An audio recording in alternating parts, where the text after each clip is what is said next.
Congo Essengo TV. Vous satisfaire, c'est notre devoir. Être satisfait, c'est votre droit. Abonnez-vous sur notre chaîne Congo Essengo TV.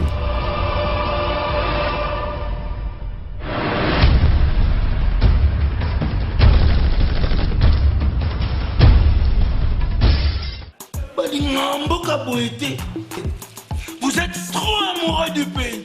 Mbote na bino balandi ya Congo Essengo TV, chaîne na bino ya solo, chaîne na bino ya vérité. O ememelaka bino ba vérité uta nango na source pe elakisi bino yango.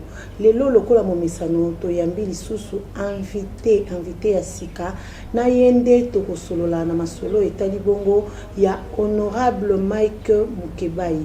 To yebi biso nyonso honorable Mike Mukebai aza na prison bakangaye ti lelo nanu abimité et lelo to yambeli bino maître avocat ou aza maître avocat ya Mike Mukebai na yende to komeka kosolola na masolo etali bongo mais honorable Mike Mukebai. Mbote maître. Mbote mingi maman journaliste. Maître Kokiko s'est présenté na caméra na biso pour que ba abonné à Congo Essengo TV ba yeba kombo na yo osala kanini. Ngai kombo na ngai Papimbaki naza avocat mais pour le moment ndenge bao baebi ce qui peut boebi nazo défendre ngai na baninga na nga. C'est vrai que baza awate cause ya honorable Mukebai Mike. Toujours kaka dans ma solo on dit tolobi actualité vraiment za mingi makambo ya honorable Mike Mukebai et lui ya commune ya Lingwala. To comme na niveau ni na dossier. Bon, le lot depuis que cours d'appel à Kinshasa azalaki notifié la décision ya Oyo et déclaré anticonstitutionnel décision Oyo ezwamaki na assemblée provinciale Oyo Godin Poyi a dirijaka. Le lot toza déjà na 13e jour il y a détention illégale, il y a honorable Mukebai. Donc, pourquoi tolobi yango détention illégale? Ndeko mwana mboka honorable Mukebai azalaki poursuivi parce que Mobeko lobi lokola aza député provincial, ata soki ezalaki député national ou sénateur, il faut nanu ba lever ba immunité na ye. Soki ba lever ba immunité il faut ba poursuivre ye.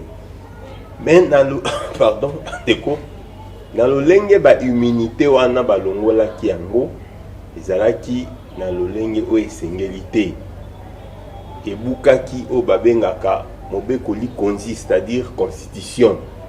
Donc ndeko Godin Poyi na bandeko na ye avandi na salon bazui décision balobi de lever ba immunité à Mike Mukebai ba poursuivre ye. Et bon monaki ba lever yango ndeko Mukebai atikala jamais kozala notifié, même par respect dû à un député provincial, parce que Godin Poyi pas un député provincial lokola ndeko Mukebai, même par respect et assemblée provinciale. Mais oui, au départ azana no député provincial, oui. Même par respect na collègue na yo non par respect à l'équipe na radio a informé bato que non to lever ba immunité à Mike Mukebai. Mais tout le monde par respect règle d'administration et c'est que ceux qui ont eu décision contre Moutou, il faut notifier yango persali yango te. Alors là to lobini eza kozanga koyeba ndenge administration salaka ou bien ndenge nini. Non seulement ça, donc honorable Mukebai a vendu boy à Sutuki un député ba c'est que ba immunité no ba lever yango sans que ba koka ko entendre ye ba koka ko yoka ye pour un règlement intérieur na bango lobby avant que longola député ba immunité il faut ko yoka ye ba sala yango te.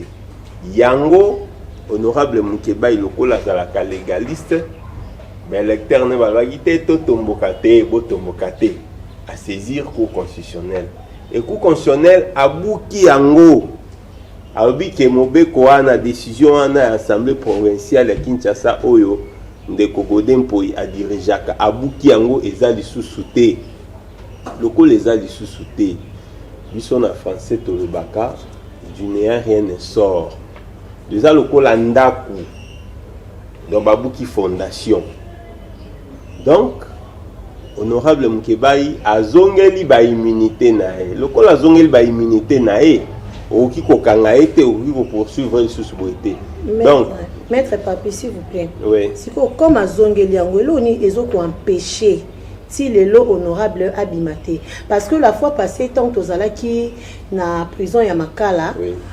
D'ailleurs au salaki interview na Congo Esengo TV olobaki que ezangaki signature na papier moko pour que Mike Mukebai azala libanda siko eloko nini ezoko empêcher libération na ye. OK, omoni ba série to salaki interview to ina phase ya niveau ya décision cour constitutionnelle. Cour constitutionnelle à rendre des fois pesa biso papier wana signature ezangaka pesa biso.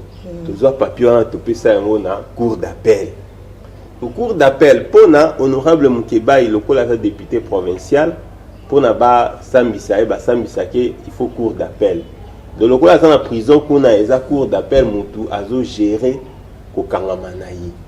Au cours d'appel ne sikoyo atikali ti sikoyo azo tergiversé. Mais à côté na illégalité yepé. Maître, oui. Cour constitutionnelle lié à décider libération. Oui. Il y a honorable Mike Mukebai. Oui. Cour d'appel lié à ce lobanding mususu. Entre les deux institutions, nani décision na ye ezo pesé. Te babenga ngo indiscipline. Eza indiscipline. Parce que mon décision cour constitutionnelle, eza décision oyo. Eza applica mutu nyonso citoyen nyonso il faut ça andima yango à exécuter yango. Plus grave, la juridiction nyonso eza na senaye, il faut ba exécuter yango. Au moins si qu'on place les lots oyo ceux qui bat balobi qui est dossier honorable Mukebai, eza dossier politique, batu andimaka te. Mais si qu'on les lots baza na équation, maman, au moins une décision oyo baza na place moko bakoki, baza na eloko moko bakoki, bakosala te. Ata bazoko bazo détenir ye kaka illégalement. Suka bakobimisa. Bakosela ki grève. Grève ici là qui l'obité, Castota bango ti vendredi. Honorable, tout le banang. Balobi que dossier oyo ya honorable Mike Mukebai eza na main noire moko eza derrière yango. Yo attend que avocat ya honorable Mike Mukebai koki koloba nini pona. Maintenant to ebi biso ke zalaka. Mais main noire wana ekomi na suka. Omoni donc main noire o ekomi na suka balinga te bako exécuter yango. Mais lokola bango bazo traîner. Problème exact. Biso to ebiti. Mukeba za mutami bekoti. Ayebi ke lokola za détenu lelo illégalement. Pour ça des détentions illégales. On a nous bakanga kaeti na mokolo le 13 février n'a parti à le 13 il est la détention illégale. Donc ce qui a bini a koyeba ko attaquer ba konzi à cour d'appel. Pendant ezali déni de justice. Ko attaquer bango. La procédure nini ya ba bengango prise à partie ezali. Il y a déni de justice. Mais au moins te ke wana elukele sous ba problème. Te elukele sous soazonga lisusu pesa muti. Oleke bolinga abima na ye abanda musala ne na kimia maman kobima ne omoni batu fo ba beloko moko. Il faut battre balongola na mutu bakanisa ke décision Mukebai eza faveur eza faveur te. Des droit na ye ku constitutionnel atali bosoto oyo assemblée provinciale a salaki to qui jamais kondima yango. Donc ezali droit na ye. Donc les loyo place aza fier. On comprend aza fier à mon jugement côté à sali eza droit na ye. Mais aza fier au moins te fier wana ka tellement aza fier makasi yango zo sala keti lelo peut-être abimate. Maman akobima. Oyebi batu banda kolanda biso tolobaka boye. Jamais bako juger honorable Mukebai sur base de la décision à Godin pour illégal. Pour te le barrer, il faut tout attaquer. Et bako juger sur dossier base de dossier. Non, sur base parce que décision là des alliés oh les va qui va immunité le quoi qui irrégulière to boya qui t'oblige jamais. Il faut pas casser en gros. Donc et puis bah il faut bailler ba yango bien. tokende qui n'a procès contre l'Assemblée provinciale. L'Assemblée provinciale à perdre. Il faut pas que nous gagner l'Assemblée provinciale. Hein, c'est vrai que la décision cour constitutionnelle, il faut que non, nous a gagné l'Assemblée provinciale devant cour constitutionnelle. Il faut que la décision nous allait exécuter. Maman, moni droit. Il faut que un client mais je vous dis que les clients sont il y a monde et tu feras un bon travail. Voilà, le client moko, il comprend bien les choses. Et puis, il démettre tout ça là-bas. C'est vrai que Naza juriste, tu vois. Donc, et puis, le client moko a réconforté. Mais c'est comme si il préparé qu'après, ceux qui honorablement qui m'ont dit, ballon de bino bolo parce qu'on est bon la guerre. Guerre, maman. Yo bakangi, imagine-toi, yo bakanga mobile no pendant 6 mois. Bon, abimi. Et s'il est nango kakabimi, non. Non, et s'il a bimi, il y a bimi, si quand on a bimi, pourquoi vous avez le carbone de la hausse pour moi défi? Non. Il n'y a pas question de défi. Ah, bakangi mutu illégalement, et ça va bien un préjudice. Bakangi pendant 6 mois, papa ya bana na e baza. O ebiso bakangi ata soza na mbongo ebele. Tuna bato bakangi ba mbongo ebele. Fonctionnement liban est comme un cas différent. Vous comprenez? Donc, bana ba vivre sunde ba fa rater. Moi sinayo bandeko na eux en plus. C'est un politicien, en plus, c'est un député provincial. Donc, ba préjudice wana, ils ont dit comme on a des fites à comporter l'État congolais quand il y a une plainte. Bon, plainte, c'est vrai que c'est une façon pour nous comprendre à confondre l'État congolais pour qu'il va dédommager. Alors, on a dit pour besoin de fites, maman. Ce qui est là, oyombo ka otozaka to tiki kakate. Parce que herba kangi omoni ngana lo bakayango. D'ailleurs, ba élection zakuya. Ba élection surtout ba président ba Sénat, ba Assemblée nationale, il faut bâtir ba critères moko, critères et anine. Ba critères le quoi ya ba ki mukeba. Critères et anine, c'est-à-dire mutuane il faut azaka mena mo formation moko sur la gestion et administration. Gestion et administration ningi que non, mutuane a faute, ou interpeller, ou yokiye. D'accord? Ou blâmer, ceux qui ont blâmé étaient amis Balou et amis Satou. Omoni. Et puis on notifiait décision. Omoni. Ceux qui, parce que Omoni, Assemblée provinciale, les institutions, peut-être battre bangoté.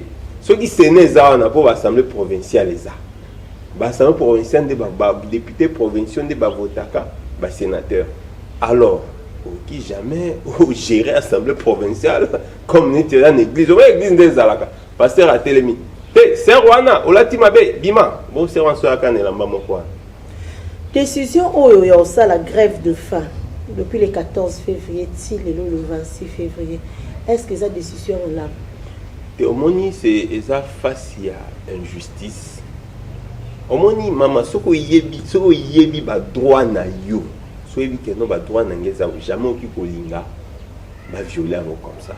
Au moni, de face à ça, c'est vrai, ils n'ont pas si, pendant au monde que non, on doit décréter grève de faim, peut-être on ne peut jamais encourager ça. Mais Moutouaza, face à ses droits, il estime que non, pour Airbag sanctionner, Airbag les va imiter dans la tinda qui va tout bokende ko beta, bokende ko penser l'Assemblée provinciale.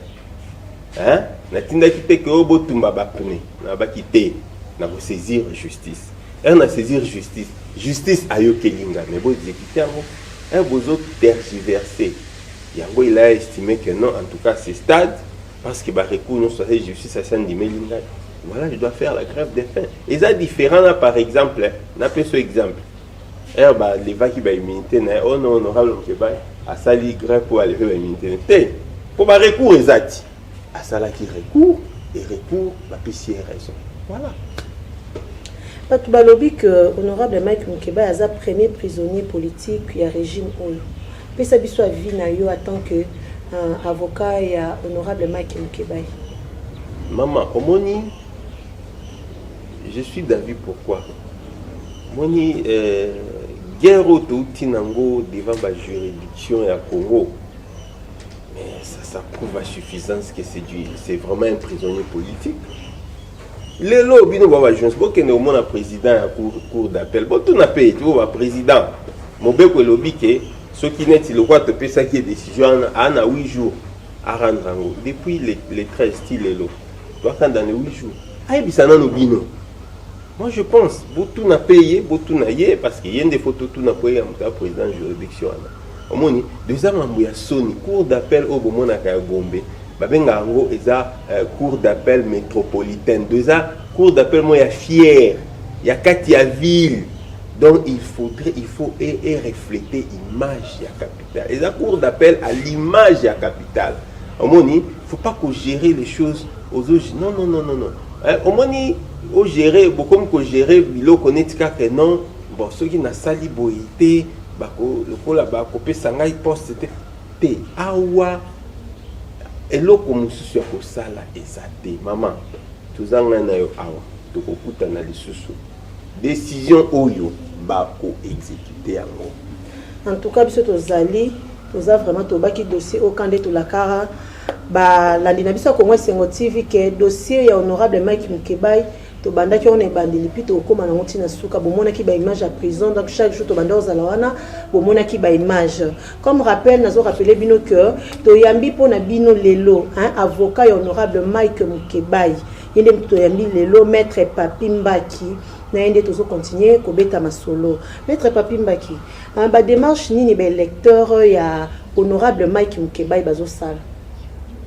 Bon, c'est vrai que ils ont plus géré par bureau politique naé, ils sont géré plus aspect juridique ou judiciaire. Mais ce qui est vrai, je sais que Bazin impatient, Bamona député Nabango Abima. Et je pense qu'ils ont le droit de mener toute action Oyo Mobeko et prévoir pour que mon doit réclamer droit naïe. Au moni, donc ce qui est vrai, baye bayango qui décision en a pour conditionner et pour ça là existe. Et là où maman défité, maman n'a pas ce exemple. Yo sokoza par exemple aux ana mutuka, nous mutuka ngeza bien. Oui les monsieur bataille ah mutuko pesa bien. Donc c'est pour dire quoi? Mukebai a recouvrer ba immunité. Donc tout le barreau il sous-souté au défi, ça défité à recouvrir l'immunité, il faut pas exécuter décision. Merci beaucoup, maître Papi. Dans la caméra, na biso Congo Esengo TV, message ni noko pesa to bandana liboso na cour constitutionnelle. Donc dans la caméra, na biso pesa message moko na cour constitutionnelle. Nga préfère na banon message à liboso na président de la République. Parce qu'il y a ça au babengi les magistrats suprêmes. Donc président de la République, on a fait ça comme d'abord citoyen congolais. Pour nous rappeler, M. Félix Tshisekedi, tout ça là marche, tout ça là marche en tant que citoyen pour que les autres alternances ou les lois à président de la République. Bissonaye de fustiger le fait qu'à l'époque, Kabila a Kanga a tient en otage justice congolaise. Au Moni. Donc, à se rappeler, il faudrait en tant que magistrat suprême, à rappeler le magistrat, le juge, à travers le ministre de la Justice. D'ailleurs, le juge, il y a cour de cassation, juge à cour de cassation pour un président, na magistrat et procureur pour la cour de cassation. Tu peux prêter serment devant lui. Donc, à rappeler Bango. Le droit doit être dit. Au moni, il ne faudrait pas que les politiciens se servir na droit pour régler les comptes. Bisoto marcha quitté, aussi Mukendia Koufa quitté, Thérèse Kapanga Koufa quitté. Hier déjà qui 2 ans, voilà. Deuxième anniversaire depuis que aussi Mukendi a Koufa qui le 25 février 2018. Voilà. Okay. Donc, ceux qui battent en Bakoufa qui pour que l'élo toute la justice vraie. Toute la justice oyo cour d'appel a tergiversé pour exécuter décision à la cour constitutionnelle parce que ma promesse moko ba pesaye par rapport à Mukeba. Il faut condamner Mukeba, il faut tout tirer au bout. Mais aussi m'a sous-souté. Au moni tant ba ken makanisi ya motone en Zambie. Et kokanité pe koki jamais kokokana wana kufiolo mide mutaloba pour la cour constitutionnelle. D'ailleurs oui que décision de la cour constitutionnelle et la décision oyo il avait image à cour constitutionnelle ce qui va baser va ngoté donc depuis l'élection depuis la décision qui liée au recours il y a l'élection la première décision la bonne la décision saine il y a cour constitutionnelle déjà décision c'est quoi message moko donc pour la cour constitutionnelle te remercier te sengier à continuer kaka kosala musala bongo lokola autre kosala œuvre utile oyo ya pour le premier président il y a cour d'appel cour d'appel oyebi ngai mama na musala na salaka soki nalingi nakende kosamba nafungolaka bible oyebi mission ya magistrat eza biblique hein? Même bamambo somona basanction tomona eza na bible so otangi na lévitique okomona musala wana ozosala bozosala nzambe azomona bino bolinga te lelo oyo ke population ayi na bino parce que bozo rendre ba décision mabe oyebi eloko ya mukebai oyo peut-être que bozo mona yango kaka boye mais biso tozo tambola na nzela tozo yoka makambo bazo ba sur cour d'appel là donc je pense boza nelo kwa kosala te boza na effort à fournir te bozo kaka bo exécuter décision wana boza ba parents boza na basi na ba ndako na ba cité ovandaka boka nzate so bona ba bureau wana ekete ero ko 6 à 17h okozonga na avenue na dit que ah oaza président cour d'appel oaza juge bo donc sengi beaucoup ka exécuter pour la population vous allez fier na mukeba pour na électeur à Lingwala voilà pour na électeur à Lingwala message je fais ça parce que bango ndenge bazana molobel na bango ya Lingwala député provincial na bango moko o alobelaka bango o penza kenda ki na assemblée provinciale pour na kobundela bana Lingwala pesa message moko pour na bango elo nino ko loba pour na bango na koyebisa no ba qualité ya mukeba ngana mukeba c'est toujours qu'il ba plus ou moins 14-15 ans hein, en termes de collaboration. C'est un homme de valeur. Ceux qui m'ont un homme faible, comme tu dis, belé bazaba manipula kabango ah, ne me mukeba ça la même pas des jours en prison. Et pourquoi? Alingaki a senga pardon. Tout simplement parce qu'elle dénonce ça. Et pourquoi Sengaki te fallait karamiki yokate alingaki baebisi mbo monde ngozarana mukeba yobandi musala no sika tout ça député tikabiso makelele to banda nyembo yozo mo 200,000 na yo 300,000 na yo somba lupango soki na ma campagne tikabiso to travail mukeba lobité na préféré na lia matembele na pondu na ngana bana na ngai na garder dignité na ngai ba oyo ba monela kayana musika ba ebeli maele nae ba approcher ba vivre nae ba koyeba ke azanani soki azana boloko parce que aboya makambo ba ebisa tala soki ondimi kaka okobima ke ba bi jamais le monde un peu qualité ngana ebi ba politicien belé awa to ebi ba proposition bongo ouf combien de fois na régime à Kalazo à proposition bongo aboya